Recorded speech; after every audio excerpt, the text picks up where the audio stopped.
વિદ્યાર્થીઓ, આજે આપણે સમાજશાસ્ત્રમાં સમાજશાસ્ત્રના પરિચય વિશે વાત કરશું। આજનો આપણો વિષયાંક છે સમાજશાસ્ત્રનો પરિચય। નેક્સ્ટ લેક્ચરમાં આપણે સમાજશાસ્ત્રના પરિચય વિશે વાત કરી હતી અને તેના સમાજશાસ્ત્રીઓ વિશે વાત કરી હતી। કયા કયા હતા? પશ્ચિમી સમાજશાસ્ત્રીઓ અને પૂર્વીય સમાજશાસ્ત્રીઓ। બે સમાજશાસ્ત્રીઓ વિશે આપણે વાત કરી હતી। પછી આજે આપણે એનું વિષય ક્ષેત્ર કે વિષય ક્ષેત્ર એનું શું છે, વિષય વસ્તુ કહેવાય, વિષય ક્ષેત્ર કહેવાય। વિષય વસ્તુ વિષય ક્ષેત્ર એક જ થાય। હવે આપણે એની એલેક્સ ઇક્લિન્સના મતે શું છે કે સમાજશાસ્ત્રના જે વિભાગમાં કે સમાજશાસ્ત્ર છે એના જે વિભાગમાં સામાજિક એકમો કે સમાજશાસ્ત્રના જે વિભાગ છે એમાં જે સામાજિક એકમો છે એમાં સામાજિક સંસ્થાઓ કેવી તો કે સામાજિક સંસ્થાઓ અને સામાજિક ક્રિયાઓનો અભ્યાસ કરવામાં આવતો હોય તેને સમાજશાસ્ત્રનું વિષય ક્ષેત્ર કહેવાય। કેવું વિષય ક્ષેત્ર? જો સમાજશાસ્ત્રના જે વિભાગમાં સામાજિક એકમો, સામાજિક સંસ્થાઓ અને સામાજિક ક્રિયાઓનો શું કરવામાં આવતો હોય? અભ્યાસ કરવામાં આવતો હોય તેને સમાજશાસ્ત્રનું વિષય ક્ષેત્ર કહેવાય। સાવ સહેલી છે વ્યાખ્યા યાદ રાખવા માટે કે વિષય ક્ષેત્ર કોનું? તો સમાજશાસ્ત્રનું। કેવી બાબતોનું કેનો અભ્યાસ કરવામાં આવે? તો કે સામાજિક ક્રિયાઓ, સામાજિક સંસ્થાઓ અને સામાજિક એકમો। ત્રણ વસ્તુ યાદ રાખશો એટલે આપણું યાદ રહેશે। કેવું? સામાજિક એકમો, સામાજિક સંસ્થાઓ અને સામાજિક ક્રિયાઓનો અભ્યાસ કરવામાં આવતો હોય તે સમાજશાસ્ત્રને શું કહેવાય? વિષય ક્ષેત્ર એનું કહેવાય। સમાજશાસ્ત્રનું વિષય ક્ષેત્ર કહેવામાં આવે છે। હવે આપણે જોશું તો જોઈએ આખી વ્યાખ્યા। સમાજશાસ્ત્રના જે વિભાગમાં સમાજશાસ્ત્રના જે વિભાગમાં ત્રણ બાબતોનો અભ્યાસ કરવામાં આવતો। કઈ ત્રણ? સામાજિક એકમો, સામાજિક સંસ્થાઓ અને સામાજિક પ્રક્રિયાઓનો અભ્યાસ કરવામાં આવતો હોય તે સમાજનું વિષય ક્ષેત્ર કહેવામાં આવે છે। હવે આપણે એમાં સમાવેશ જોશું વિષય ક્ષેત્રમાં શેનો સમાવેશ થાય તો સમાજશાસ્ત્રના વિષય ક્ષેત્રમાં મુખ્યત્વે ત્રણ બાબતોનો સમાવેશ થાય છે કે સમાજશાસ્ત્ર છે એનું આખું વિષય ક્ષેત્ર આપણે જોઈએ તો એમાં ત્રણ બાબતોનો સમાવેશ થાય છે। કઈ ત્રણ બાબત? સામાજિક એકમોનો અભ્યાસ કરવામાં આવે છે, પછી સામાજિક સંસ્થાઓનો અભ્યાસ કરવામાં આવે છે અને સામાજિક પ્રક્રિયાઓનો અભ્યાસ કરવામાં આવે છે।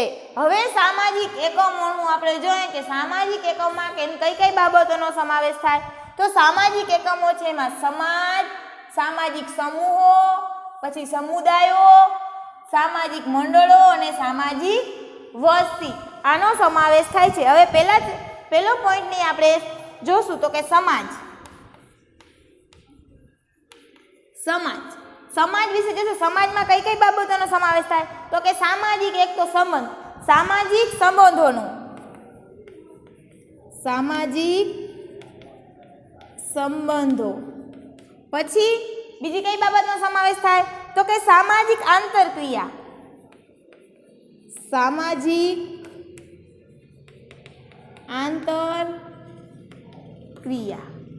પછી કઈ બાબતનો સમાવેશ થાય તો સામાજિક ધોરણો। કેવા? સામાજિક ધોરણો, પછી સામાજિક ધોરણો, પછી સામાજિક દરજ્જો, સામાજિક ભૂમિકા, સામાજિક માળખું વગેરે। સામાજિક ધોરણો, પછી શું આવશે? સામાજિક દરજ્જો, સામાજિક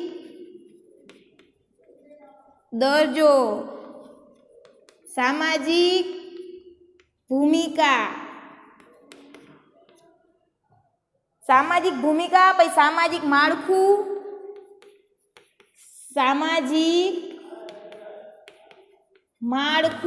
કેમાં સમાવેશ થાય? સમાજમાં।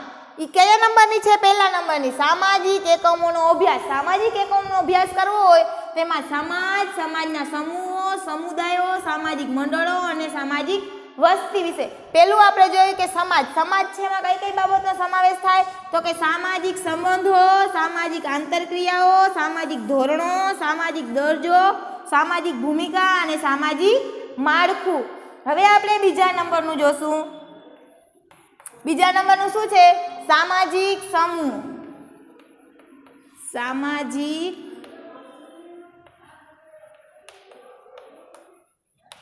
સમૂહ. હવે સામાજિક સમૂહ છે એમાં કઈ કઈ બાબતનો સમાવેશ થાય? તો સામાજિક સમૂહ છે તેમાં સામાજિક સમૂહનો અર્થ, પ્રકાર અને લક્ષણ વગેરેનો સમાવેશ થાય. શું થાય? કે સામાજિક સમૂહમાં અર્થ, પ્રકાર અને લક્ષણનો સમાવેશ થાય છે. લક્ષણોનો સમાવેશ થાય છે. સમજાઈ ગયું બધાને? કે સામાજિક સમૂહ છે એમાં અર્થ, પ્રકાર અને લક્ષણોનો સમાવેશ થાય છે. તો કેનો? કે સામાજિક સમૂહનો અર્થ, કેનો? સામાજિક સમૂહનો અર્થ, પ્રકાર અને લક્ષણનો સમાવેશ થાય છે. પેલું આપણે જોયું સમાજ. તો સમાજમાં કઈ કઈ બાબતનો? સામાજિક સંબંધો, સામાજિક આંતરક્રિયાઓ, સામાજિક ધોરણો, સામાજિક દરજ્જો, સામાજિક ભૂમિકા અને સામાજિક માળખો. બીજા નંબરમાં સામાજિક સમૂહ. તો સામાજિક સમૂહમાં અર્થ, પ્રકાર અને લક્ષણોનો સમાવેશ થાય છે. પછી ત્રીજા નંબરનો આવશે સમુદાય.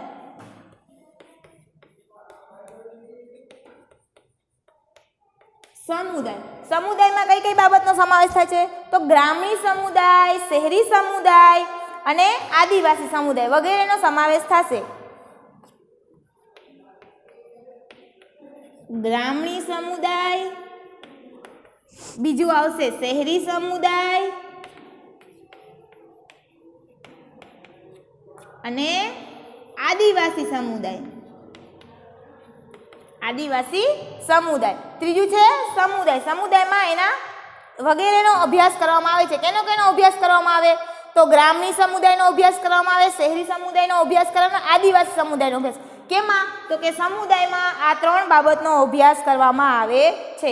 પછી છે સમુદાય, પછી છે મંડળો કે સમાજના મંડળો. તેમાં શું કરવામાં આવે છે? કે સામાજિક મંડળો. તો ત્રીજા નંબરનું સમુદાય જોઈ લીધું છે. ચોથા નંબરનું સામાજિક મંડળો. સામાજિક મંડળો. હવે સામાજિક મંડળ છે એમાં શું કરવામાં આવે છે? સામાજિક મંડળમાં સામાજિક મંડળોનો અર્થ, પછી સામાજિક મંડળના પ્રકારો અને એના લક્ષણોનો અભ્યાસ કરવામાં આવે છે. કેમાં? સામાજિક મંડળોમાં. પછી છે સામાજિક વસ્તી. તો સામાજિક વસ્તીમાં પણ એમ જ છે. પાંચમું છે સામાજિક વસ્તી. સામાજિક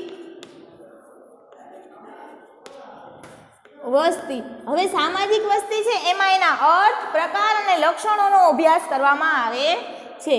અર્થ, પ્રકાર અને લક્ષણોનો અભ્યાસ કરવામાં આવે છે. હવે આપણે એટલા જોયા. પહેલું કયું છે? સમાજશાસ્ત્રના વિષય ક્ષેત્રોમાં મુખ્યત્વે ત્રણ બાબતનો સમાવેશ થાય: સામાજિક એકમોનો અભ્યાસ, સામાજિક સંસ્થાઓનો અભ્યાસ અને સામાજિક પ્રક્રિયાઓનો અભ્યાસ. એમાં પહેલું આપણે જોયું સામાજિક એકમો. સામાજિક એકમો છે એમાં પહેલું છે સમાજ. તો સમાજ, સામાજિક સમુદાય, પછી સમુદાય, સામાજિક સમૂહો, સમુદાય, સામાજિક મંડળો અને સામાજિક વસ્તી. હવે સમાજ છે તો સમાજમાં કઈ બાબતનો અભ્યાસ કરવામાં આવે છે? તો સમાજ છે એમાં સામાજિક સંબંધોનો, સામાજિક આંતરક્રિયાઓ, સામાજિક ધોરણો, સામાજિક દરજ્જો, સામાજિક ભૂમિકા અને સામાજિક માળખું.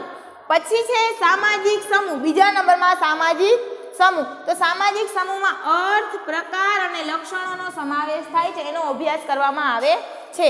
ત્રીજા નંબરમાં છે સમુદાય. સમુદાય એટલે કેવું? તો સમુદાયમાં ગ્રામીણ સમુદાય છે, શહેરી સમુદાય છે, આદિવાસી સમુદાય વગેરેનો અભ્યાસ કરવામાં આવે છે. પછી ચોથા નંબર છે સામાજિક મંડળો. તો સામાજિક મંડળો છે એમાં કયા? તો કે સામાજિક મંડળોમાં સામાજિક મંડળોનો અર્થ, પ્રકાર અને તેના લક્ષણોનો અભ્યાસ કરવામાં આવે છે. પછી આપણે જોઈશું સામાજિક વસ્તી. તે સામાજિક વસ્તી છે એમાં અર્થ, તેનો પ્રકાર અને તેના લક્ષણોનો અભ્યાસ કરવામાં આવે છે. અહીંયા આપણો પહેલો મુદ્દો અહીંયા પૂરો થયો. આટલું સમજાઈ ગયું બધાને?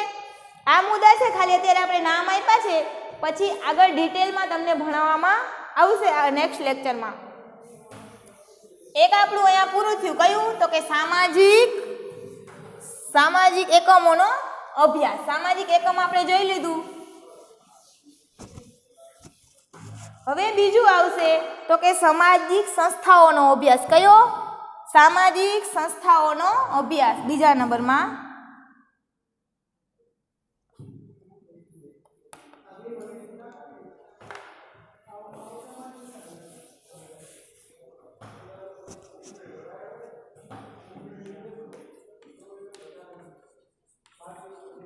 સામાજિક સંસ્થાઓનો અભ્યાસ. હવે સામાજિક સંસ્થાઓ છે એનો અભ્યાસમાં આપણે કઈ કઈ બાબતનો સમાવેશ થાય? મુખ્ય એમાં 9 બાબતનો સમાવેશ થાય. કેમાં? સામાજિક સંસ્થાઓમાં. એક કુટુંબ સંસ્થા, લગ્ન સંસ્થા, જ્ઞાતિ સંસ્થા, પછી વર્ગ સંસ્થા, શિક્ષણ સંસ્થા, આર્થિક સંસ્થા, ધાર્મિક સંસ્થા, કાનૂની સંસ્થા, રાજકીય સંસ્થા વગેરેનો સમાવેશ થાય. હવે આપણે જોઈએ તો કે કુટુંબ સંસ્થા. પહેલી છે કુટુંબ સંસ્થા. પછી આવશે લગ્ન સંસ્થા. પછી તો જ્ઞાતિ સંસ્થા.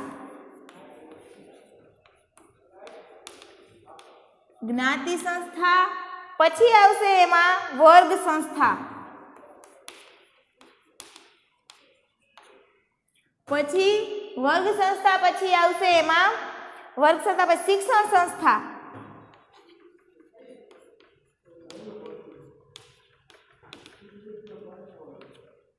શિક્ષણ સંસ્થા. પછી આવશે એમાં આર્થિક સંસ્થા.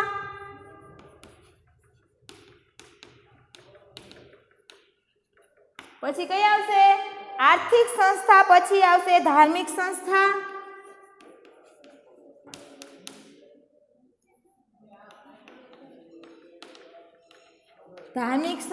પછી રાજકીય સંસ્થા, આર્થિક સંસ્થા, અને પછી આવશે રાજકીય સંસ્થા. હવે આ તેમાં છે સંસ્થાઓનો અભ્યાસ કરવામાં આવે છે. એના વિષય શાસ્ત્રોમાં, એના વિષય વસ્તુમાં સંસ્થાઓનો અભ્યાસ કરવામાં આવે છે. કઈ કઈ સંસ્થા? તો કુટુંબ સંસ્થા, લગ્ન સંસ્થા, જ્ઞાતિ સંસ્થા, વર્ગ સંસ્થા, શિક્ષણ સંસ્થા, આર્થિક સંસ્થા, ધાર્મિક સંસ્થા, પછી આ બીજી વાર આવી ગયું આર્થિક સંસ્થા, પછી રાજકીય સંસ્થા. કે આ બધી વસ્તુઓનો એમાં શું કરવામાં છે? અભ્યાસ કરવામાં આવે છે. અહીંયા આવશે કાનૂની સંસ્થા. કઈ? કાનૂની સંસ્થા. આટલી સંસ્થાઓનો સમાવેશ કરવામાં આવે છે. હવે આપણે કુટુંબ સંસ્થા જોશું. પેલું આવશે કુટુંબ સંસ્થા. કયું છે? કુટુંબ સંસ્થા વિશે માહિતી મેળવશું કે કુટુંબ સંસ્થામાં કેનો અભ્યાસ કરવામાં આવે. કુટુંબ સંસ્થામાં આવશે તો કે નાનું કુટુંબ, મોટું કુટુંબ અને વિભક્ત કુટુંબ. નાનું કુટુંબ, મોટું કુટુંબ અને વિભક્ત કુટુંબ. 3 કુટુંબ આવશે. કેમાં? કુટુંબ સંસ્થામાં આવશે નાનું કુટુંબ, મોટું કુટુંબ અને વિભક્ત કુટુંબ. પછી આવશે લગ્ન સંસ્થા. લગ્ન સંસ્થામાં આપણે જોશું તો કે એકસાથી લગ્ન, બહુસાથી લગ્ન, અંતર્ગ્રહ લગ્ન અને બહિર્લગ્ન. બીજું છે લગ્ન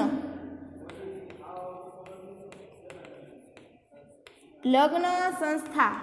એમાં એકસાથી લગ્ન,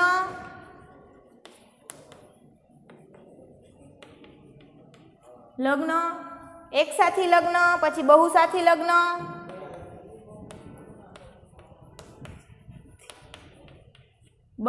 લગ્ન, પછી તો કે અંતર્ગલગ્ન અને પછી આવશે બહિર્લગ્ન. કયું? તો કે બહિર્લગ્ન.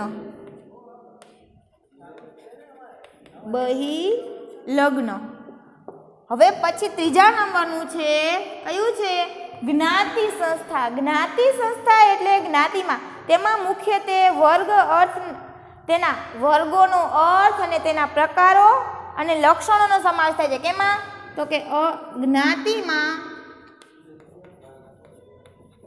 જ્ઞાતિ સંસ્થા, અર્થ, લક્ષણ અને પ્રકારોનો અભ્યાસ કરવામાં આવે છે. કેનો? તો કે અર્થ, લક્ષણ અને પ્રકારોનો અભ્યાસ કરવામાં આવે છે. જ્ઞાતિ સંસ્થા પછી હવે આપણે જોશું તો કઈ સંસ્થા આવશે? જ્ઞાતિ સંસ્થા પછી આવશે વર્ગ સંસ્થા. હવે વર્ગ સંસ્થામાં આપણે જોશું તેમાં કેવું તો કે વર્ગ સંસ્થા છે એમાં સેમ આમ જ આવશે. વર્ગ સંસ્થામાં અર્થ, લક્ષણ અને પ્રકારોનો અભ્યાસ કરવામાં આવે છે. કેનું? અર્થ, લક્ષણ અને પ્રકારોનો અભ્યાસ કરવામાં આવે છે. પાંચમું છે શિક્ષણ સંસ્થા.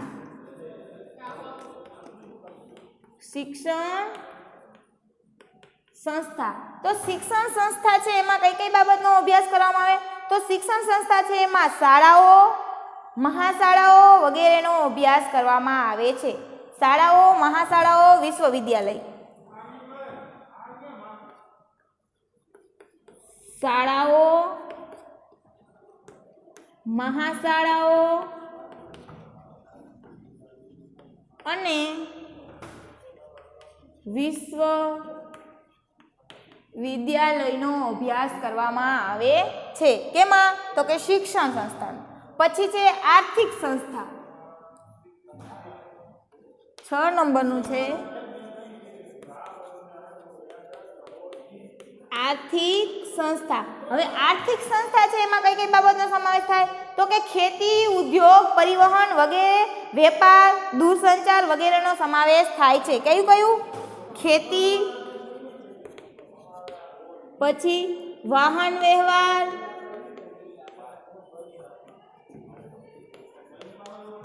વ્યવહાર, પછી ખેતી, પછી વેપાર વગેરેનો અભ્યાસ કરવામાં આવે છે. સંચાર છે, પછી બધામાં વગેરે બાબતનો કેમાં સમાવેશ થાય છે? તો કે આર્થિક સંસ્થામાં. આર્થિક સંસ્થા છે એમાં ખેતી, વાહન વ્યવહાર, પરિવહન, વેપાર, પછી દૂરસંચાર બધામાં આમાં સમાવેશ કરવામાં આવે છે. પછી છે ધાર્મિક સંસ્થા.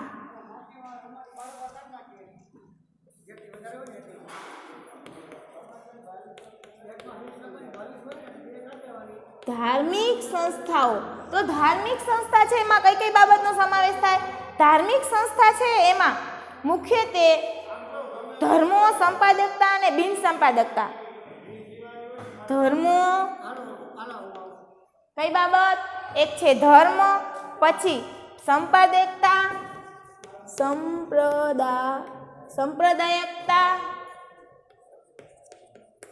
સંપ્રદાયકતા અને પછી આવશે બિન સંપ્રદાયકતા.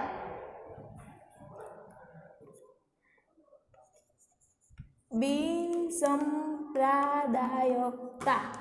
સંપ્રદાયકતા 3 બાબતનો સમાવેશ થાય છે. પછી એના પછી આવશે કાનૂની. તો કાનૂનીમાં 8મા નંબરનું કાનૂની સંસ્થાઓ. હવે કાનૂની સંસ્થા છે એમાં કઈ બાબતનો સમાવેશ થાય? કાનૂની સંસ્થામાં બંધારણ, કાનૂની વ્યવસ્થા અને અધિકારો, ફરજો વગેરેનો સમાવેશ થાય છે. કઈ? તો પહેલા બંધારણો,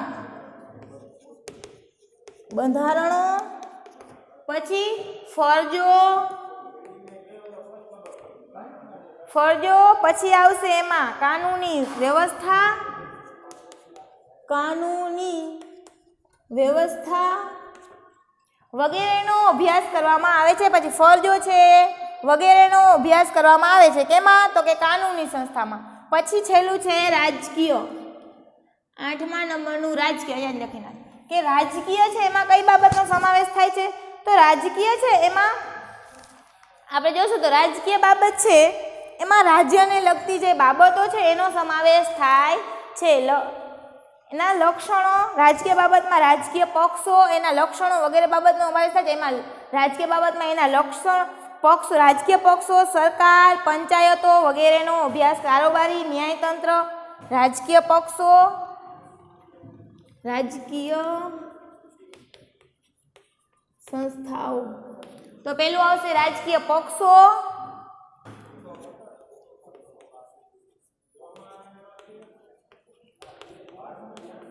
રાજકીય પક્ષો છે. બીજું આવશે સરકાર, સરકાર, પછી સરકાર આવશે, પછી એમાં આવશે પંચાયતો, પછી ન્યાયતંત્રો, કારોબારી, પંચાયતો, પછી ન્યાયતંત્રો, કારોબાર વગેરેનો અભ્યાસ કરવામાં આવે છે. કેમાં? તો કે રાજકીય સંસ્થામાં. આટલું બધાને ક્લિયર થઈ ગયું. પહેલી આપણે જોયું હતું સામાજિક એકમોનો અભ્યાસ. સામાજિક એકમોમાં આપણે જોઈ લીધું. બીજા નંબરની સંસ્થા છે સંસ્થાઓનો અભ્યાસ. કઈ કઈ સંસ્થાઓનો અભ્યાસ કરવામાં આવે છે? તો કે સંસ્થા કુટુંબ સંસ્થા, લગ્ન સંસ્થા, જ્ઞાતિ સંસ્થા, વર્ગ સંસ્થા, શિક્ષણ સંસ્થા, આર્થિક સંસ્થા, ધાર્મિક સંસ્થા, કાનૂની સંસ્થા અને રાજકીય સંસ્થા. હવે કુટુંબ સંસ્થામાં આપણે જોયું નાનું કુટુંબ, મોટું કુટુંબ, વિભક્ત કુટુંબ. પછી બીજા નંબરનું લગ્ન સંસ્થા. લગ્ન સંસ્થામાં એકસાથી લગ્ન, બહુસાથી લગ્ન, અંતર્ગૃહ લગ્ન અને બહિર્ગોળ લગ્ન. હવે જ્ઞાતિ સંસ્થા. જ્ઞાતિ સંસ્થામાં આપણે એના અર્થ, લક્ષણો અને પ્રકારનો અભ્યાસ કરવામાં આવે છે. પછી વર્ગ સંસ્થા. વર્ગ સંસ્થામાં અર્થ, પ્રકાર અને લક્ષણ વગેરેનો અભ્યાસ કરવામાં આવે છે. પછી આપણે જોયું શિક્ષણની સંસ્થા. શિક્ષણની સંસ્થામાં શું આવશે? શાળાઓ છે, મહાશાળાઓ છે, વિદ્યાલય વગેરેનો અભ્યાસ કરવામાં આવે છે. પછી આર્થિક સંસ્થા. ખેતી છે, પરિવહન છે, વાહન વ્યવહાર છે, દૂરસંચાર છે, વેપાર છે વગેરેનો અભ્યાસ કરવામાં આવે છે. પછી છે ધાર્મિક સંસ્થા. ધાર્મિક સંસ્થામાં કઈ કઈ બાબતનો સમાવેશ થાય? તો ધાર્મિક સંસ્થા છે એમાં ધર્મો, સંપાદકતાઓ, બિનસંપાદકતા વગેરેનો અભ્યાસ કરવામાં આવે છે. પછી કાનૂની સંસ્થા. તો બંધારણો છે, ફરજો છે, કાનૂની વ્યવસ્થાઓ છે વગેરેનો અભ્યાસ કરવામાં આવે છે. પછી રાજકીય સંસ્થા. રાજકીય સંસ્થામાં કેનો સમાવેશ થાય? તો રાજકીય સંસ્થામાં સરકાર છે, પંચાયત છે વગેરે, પંચાયતો છે, પછી કાનૂની વ્યવસ્થાઓ છે, ન્યાયતંત્ર છે, કારોબારી છે વગેરેનો અભ્યાસ કરવામાં આવે છે. આટલું બધાને ક્લિયર થઈ ગયું. હવે આપણે એમાં સામાજિક પ્રક્રિયાઓનો અભ્યાસ જોશું કે સામાજિક પ્રક્રિયાઓનો અભ્યાસ. છેલ્લે છે સામાજિક પ્રક્રિયાઓનો ત્રીજો પોઈન્ટ છે સામાજિક પ્રક્રિયાઓનો અભ્યાસ.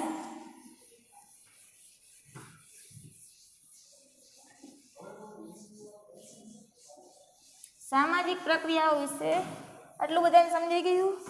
હવે છે સામાજિક પ્રક્રિયાઓનો અભ્યાસ. ત્રીજો મુદ્દો સામાજિક પ્રક્રિયાઓનો અભ્યાસ.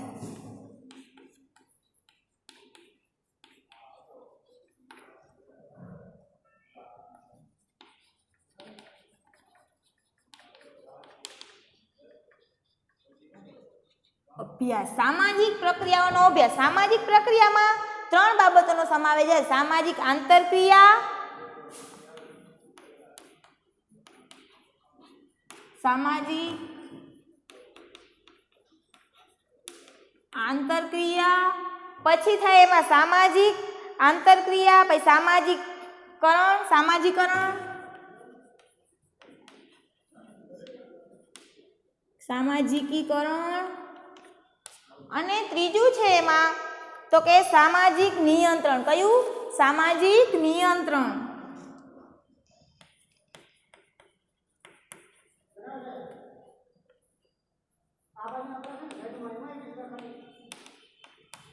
સામાજિક નિયંત્રણ ત્રણ બાબતનો સમાવેશ થાય છે મુખ્યત્વે.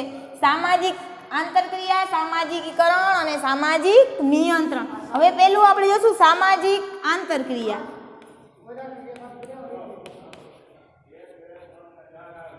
સામાજિક આંતરક્રિયા. હવે સામાજિક આંતરક્રિયા છે એમાં કઈ કઈ બાબતનો સમાવેશ થાય છે? તો સામાજિક આંતરક્રિયા છે એમાં આવશે સહકાર, આવશે, પછી આવશે અનુકૂલન,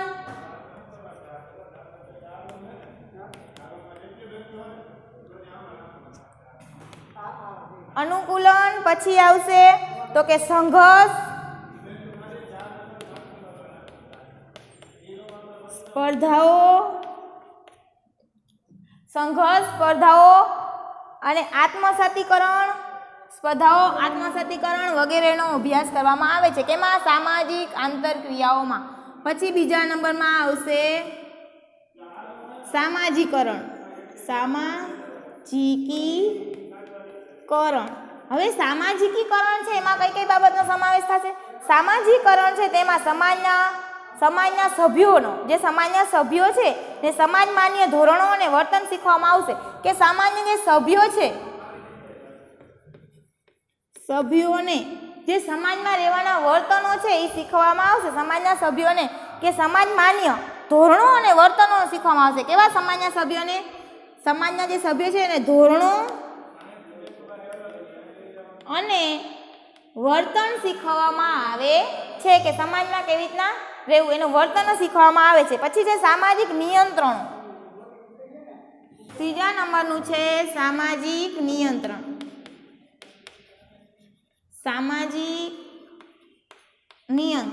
હવે સામાજિક નિયંત્રણ છે એમાં કઈ કઈ બાબતનો અભ્યાસ કરવામાં આવે? સામાજિક નિયંત્રણ છે એમાં રૂઢિઓ,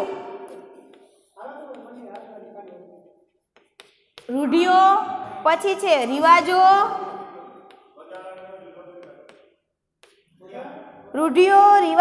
મૂલ્યો,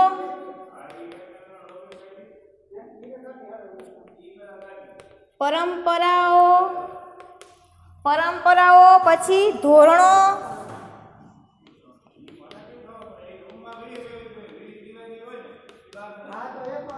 વલણો વગેરેનો અભ્યાસ કરવામાં આવે છે. રૂઢિઓ, રિવાજો, મૂલ્યો અને પરંપરાઓ અને ધોરણો અને વલણોનો અભ્યાસ કરવામાં આવે છે. કેમાં? સામાજિક નિયંત્રણમાં. જોઈએ કે ત્રીજી આપણી જોઈ સામાજિક પ્રક્રિયા. સામાજિક પ્રક્રિયાના અભ્યાસમાં 3 બાબતો એમાં આવે છે. 3 એના મુદ્દા પડે છે. કયા કયા? સામાજિક આંતરક્રિયા, સામાજિકરણ અને સામાજિક નિયંત્રણ. હવે સામાજિક આંતરક્રિયા છે એમાં સહકાર, અનુકૂલન, સંઘર્ષ અને સ્પર્ધા. પછી સામાજિકીકરણમાં સભ્યો છે જે સમાજમાં છે એને ધોરણો અને વર્તનનો સમજાવવામાં આવે છે. પછી સામાજિક નિયંત્રણમાં રૂઢિઓ, રિવાજો, મૂલ્યો, પરંપરાઓ અને ધોરણો વગેરેનો અભ્યાસ કરવામાં આવે છે. આજે આપણે જે જોયું વિષય વસ્તુ એ ખાલી મુદ્દાઓ અત્યારે સમજવાના છે. તમારે જ્યારે આગળ ચોપડીમાં આવશે બધાના ડિટેલમાં સમજાવવામાં આવશે. અત્યારે ખાલી મુદ્દા તમારે યાદ રાખવાના છે કે મુદ્દા કેવી રીતના છે, એનું વિષય વસ્તુ શું છે, આટલું બધાને સમજાઈ ગયું? આગલા લેક્ચરમાં આપણે પછી વાત કરીએ.